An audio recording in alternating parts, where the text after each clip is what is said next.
Hello, y'all. How y'all doing? Hi. Oh, there was a delay. Okay, we'll try it again. Hi, y'all. How y'all doing?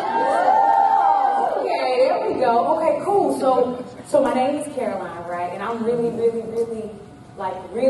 excited to be here. My sister's here. She done drove 7+ hours from Oklahoma to be here with me. So I'm grateful for her support and her love. Here's the thing, y'all. Like, y'all know when people say, like, some things are a dream come true, like, they just be saying it as, like, filibuster. This really is a dream come true, to be able to stand here and speak, to be able to travel and speak, to be able to travel and sing, to be able to travel and connect with other individuals. I used to play Barbie dolls all the time when I was a little girl. I played Barbie dolls because it was fun. I played Barbie dolls because where I come from, I'm from North Tulsa, Oklahoma. And North Tulsa is considered to be one of the most impoverished areas in Tulsa. And where I come from, you play Barbie dolls not only because it's fun, but you play Barbie dolls because it gives you the opportunity to be able to create a reality that you don't get to see every day. And so the power of the imagination is something that I really held on to when I was a little girl. So I love playing Barbie dolls. And I love playing Barbie dolls because I got to create this future that I wanted when I was a little girl.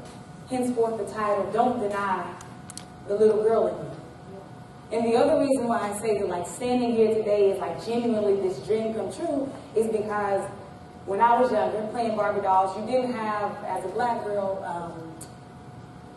the options in choosing Barbie dolls that looked like you were few. But I stand here today as in like 2019 where a woman believed in me so much in my dream that she literally created a Barbie doll after my own name. And so I now take this Barbie doll, I call her CJ for Caroline Jr. I take this Barbie doll, I do. I take this Barbie doll with me everywhere I go as a reminder that someone believes in me, as a reminder that I should always believe in myself, and as a reminder that there is hope. You can create your future. And so she's with us today.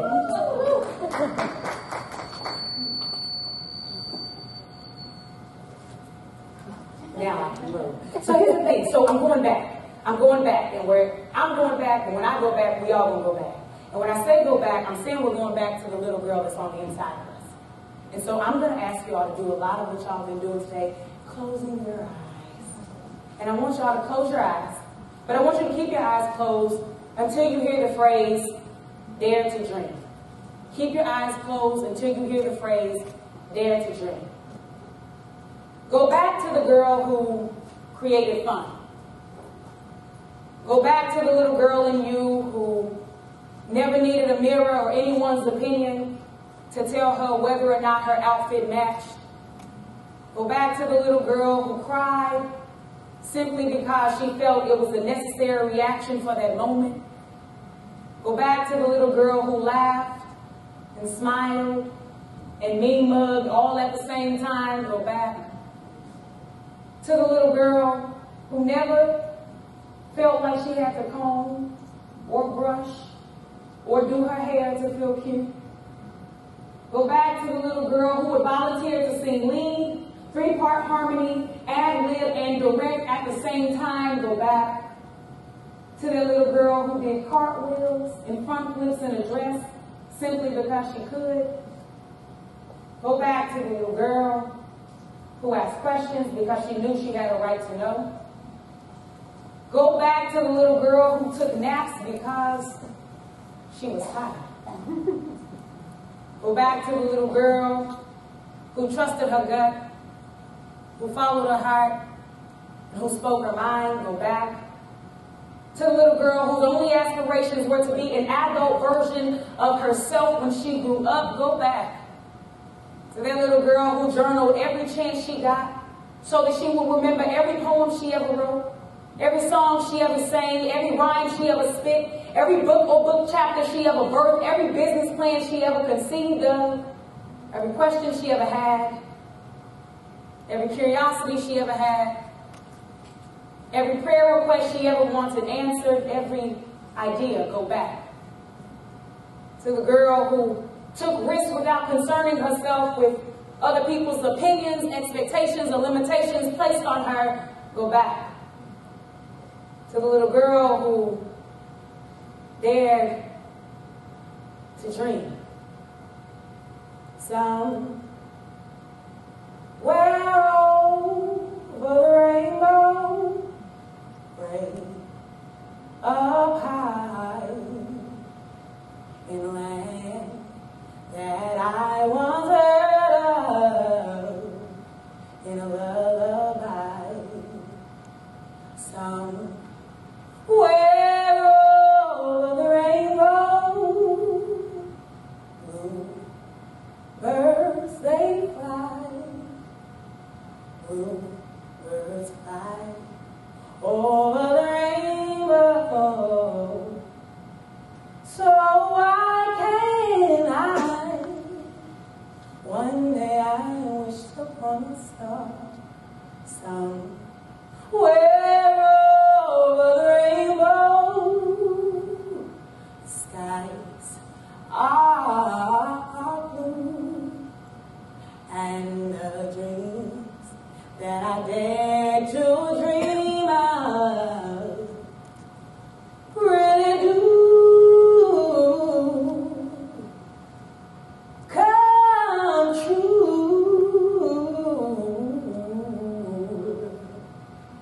If you believe that dreams really come true, if you believe that dreams really come true, let me hear you say, yes, I do. Yes, I do. If you are willing to go back to the little girl that is on the inside of you to revive those dreams, let me hear you say, yes, I will. Yes, I will. Okay, that was cute, but I need y'all to give me the exact same energy that I'm giving y'all. So if you believe that dreams really do come true, let me hear you say, yes, I do. Yes, I do. Hey, that's what I'm talking about. If you are willing to go back to that little girl in you to revive those dreams that are on the inside of you, let me hear you say, yes, I will. Yes, I will. There we are. We in the room. Now we in the room. So by show of hands, if you have ever left pieces of you behind so that you could be accepted publicly or privately, let me see your hand. If you left pieces of you behind so that you could be accepted by others publicly or privately, okay. If you know the difference between surviving and thriving, okay. If you feel as though you can explain the difference between surviving and thriving, let me see your hand. Okay? Difference between surviving and thriving. Survive is do what you need to do to get by, or for thriving, you do what you want to do, what it is that makes you happy, whatever you want to be. Surviving, we do what we need to do to get by. Thriving, we do what we want to do. I'll take one more. The difference between surviving and thriving. Go ahead. Being fearless. Being fearless is a difference. Yes, it is. So we do what we need to do when we're surviving. We do what we want to do when we're thriving. And that bridge is being fearless. So if you feel, this is a lot of what we're going to do in here, I'm asking only one thing, is that you give yourself permission to be free. You give yourself permission to be honest, and you give yourself permission to be transparent for the remaining 15 minutes of this talk. If you feel that up to this point you have done more surviving in your life than you have thriving, may I see your hand? So I'm in the right spot. If you are willing to admit that you have dimmed your light so that other people's light could shine, that you have shrunk in front of other people so that they could feel comfortable or confident with themselves, if you are willing to admit that you have offered the world a watered down version of yourself, but you are now ready to stay in your truth, to slay in your purpose, and to step into your serenity, I need you to repeat after me. I cannot be a virgin all my life. I cannot be a virgin all my life. I won't deny that little girl in me. I won't deny that little girl in me. I will stay in my truth. I will stay in my truth. I will slay in my purpose. I will slay in my purpose. And I will step into my serenity. And I will step into my serenity. Okay? get it wrong.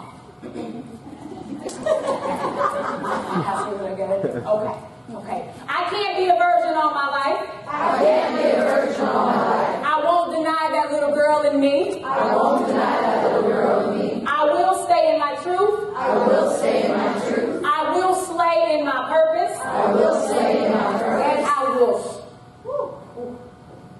Did y'all get my step? Did y'all see the step?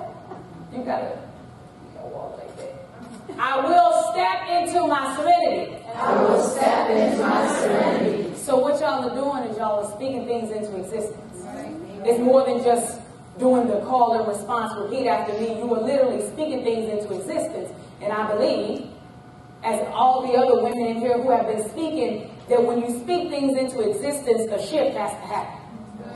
Something has to change in your life. Something has to change in your home. Something has to change on your job. When you speak these things into existence, version, V-E-R-S-I-O-N. Version. I cannot be a virgin in all my life. In other words, what I'm saying is when we say I can't be a virgin all my life, we are saying I can't be somebody else's expectation. I can't be the limitations that other people put on me. I can't be placed in a box. We grow up, we tell our kids and we tell all these young people, the sky is the limit. I don't believe that. I believe the limit is wherever you stop. The limit is wherever you stop. So I can't be a virgin all my life, which means you can't give me a limit. You can't even tell me anymore that the sky is the limit. I won't deny that little girl in me. So this is a room full of majority women, right?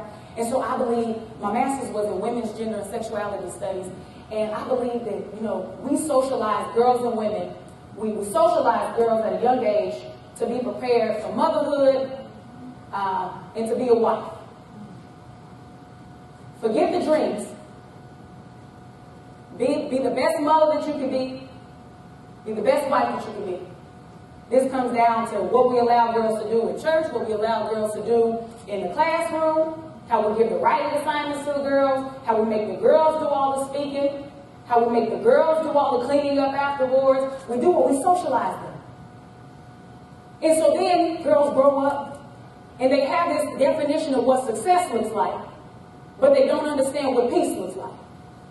They have this definition of what success looks like, but they no longer even dream anymore.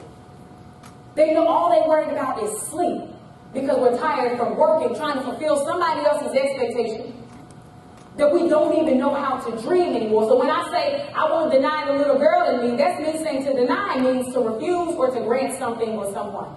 When I say I won't deny that little girl in me, that's me saying I will not dismiss her voice. Because I believe that sometimes in order to go forward and sometimes in order to be successful in your steps going forward, you have to go back. You got to go back to that little girl who had a voice. You got to go back to that little girl who knew how to create fun all by herself when nobody else was around. When you were a kid, you didn't concern yourself with being lonely because you made your own self laugh. You could laugh in a room, ask a little baby to watch you laugh, and they just gonna laugh again.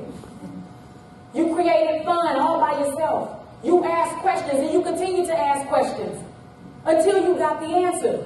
What do kids do? Why? Because I said so. But why? Because why? Because that's not good enough.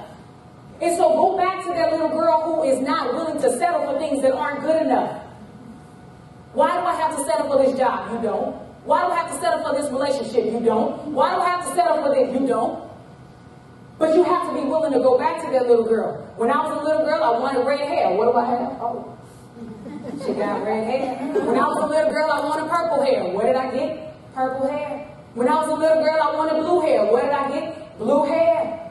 When I was a little girl, I wanted to go to college and I didn't want to pay for college. So what did I do? I went and got a bachelor's degree from the University of Oklahoma, loan and debt free. And even when I got to be an older girl, I said, okay, I also want a master's, but I also don't want to pay for it. So what did I do? I went and graduated from The Ohio State University and got a master's, loan and debt free. Because the little girl in me told me that I could have it. The little girl in me told me that, Caroline, don't stop until you get it. because I wanted to thrive. I didn't just want to do what I needed to do. I wanted to do what I wanted to do. The little girl in me said, you know what? I want to work for myself. So as of August 12th, I will be celebrating as a 25-year-old, fully self-employed. It's only 1 month, but I celebrate that 1 month. I celebrate that 1 month. I celebrate it. And I celebrate it because, as we said, as we've heard many other women say, that sometimes God does things where we stay there too long. He'll shake some stuff up in your life where you have to leave. He'll make those relationships that you're in uncomfortable so that you have to get out. He'll make your job, your environment uncomfortable so you cannot stay. He doesn't want you to be comfortable. Because if you're comfortable, you're going to stay there. You're never going to take a risk. You're never going to dare to dream. You're going to stay there. That's why you're tossing and turning late at night. Maybe he's telling you to wake up in the middle of the night. Go to that journal. Go back to that girl who just wrote. It doesn't have to make sense. Just write it. So I can't deny, I won't be a virgin all my life. I can't deny that little girl in me. I will stay in my truth. To stay in your truth means to stay in what you know is right. And what's right is not always easy, but what's right is always right.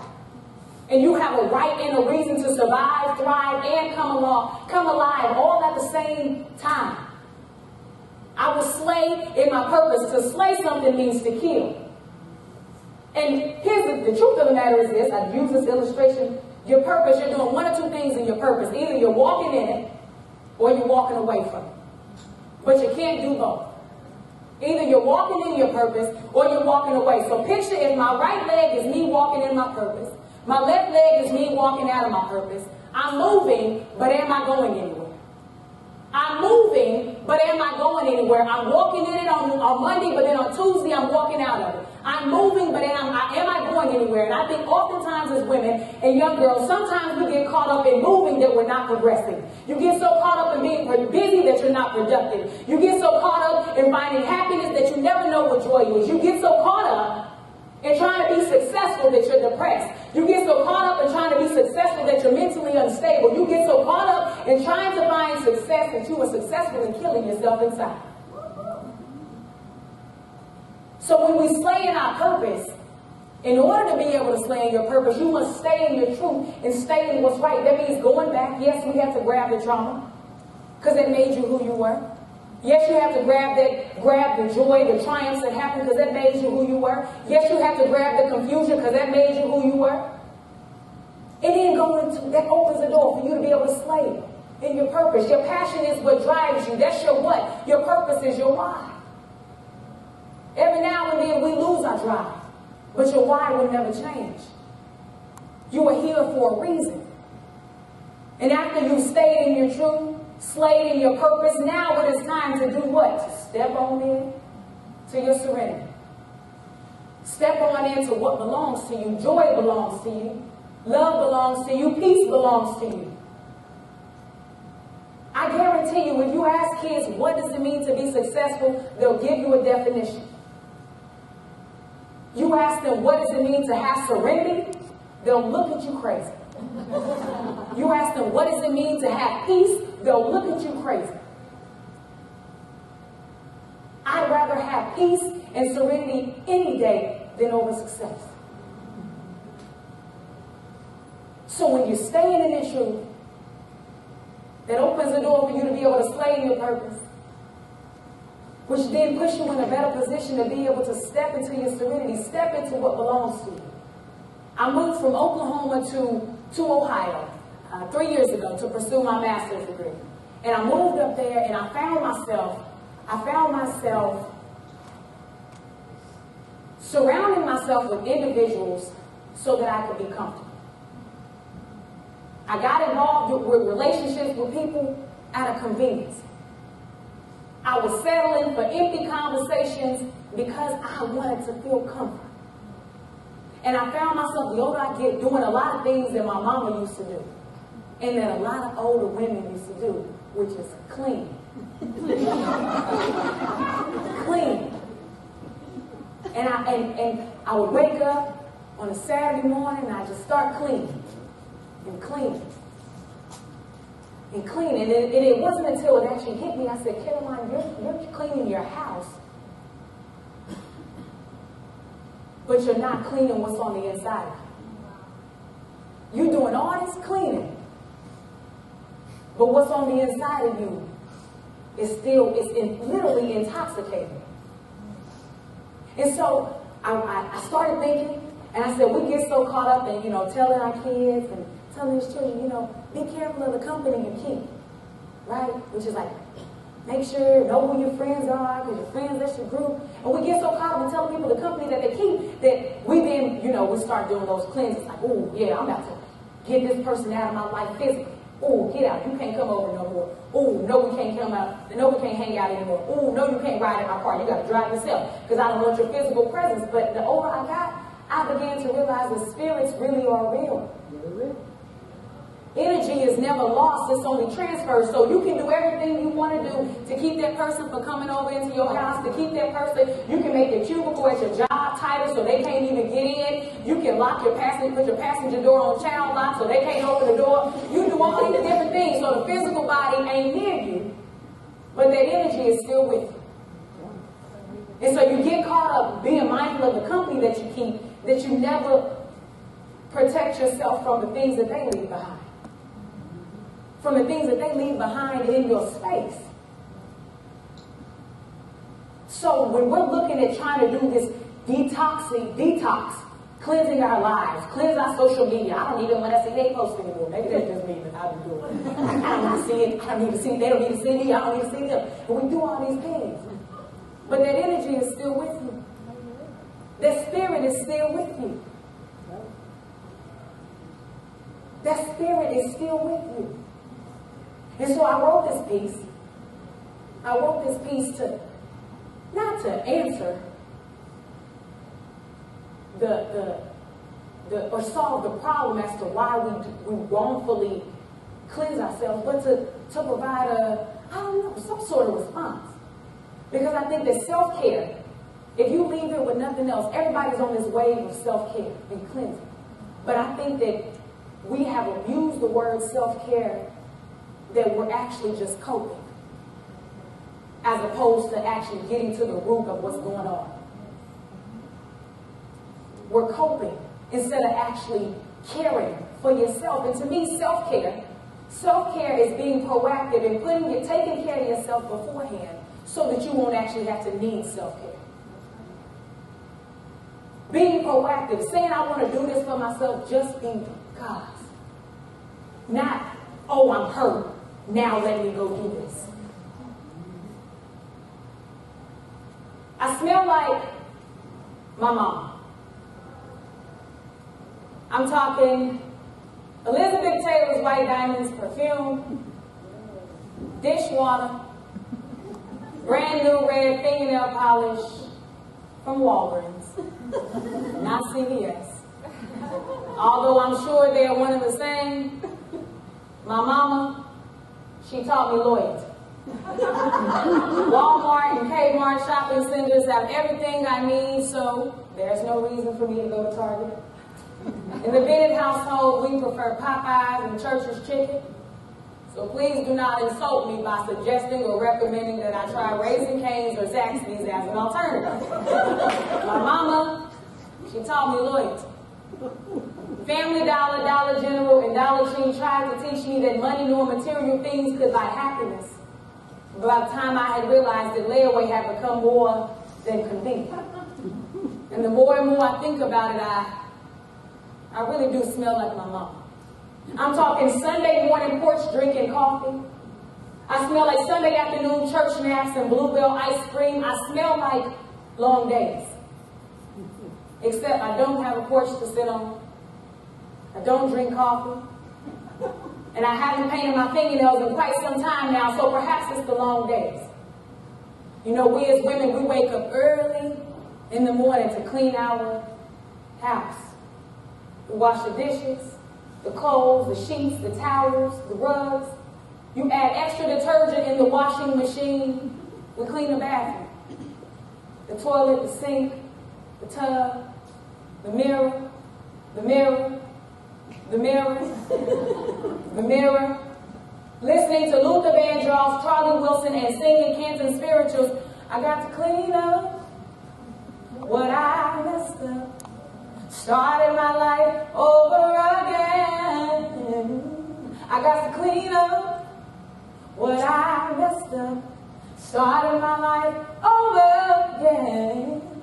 I made up my mind, I ain't lying no more. Cause a lion and cheetah. I was like 5 singing this. I didn't know. Can't make it through the door. I got to clean up. 2-stepping all the way into the kitchen. We square up like there is no tomorrow because sometimes it just feels like there's no tomorrow. We spray more than enough chemicals in hopes that the immediate and the residual impacts of the fumes would overshadow our intentions. We empty the cabinet and the fridge and we take our canned goods and our leftovers and our pity and our good intentions and our demons and we put them in a bag and we give them to those who we perceive to be less fortunate than us. We take out the trash so that the remains from the week before and our nightmares and our mistakes from the day before linger no more in our clean house. And to add the finishing touch, you replace their wall air freshener.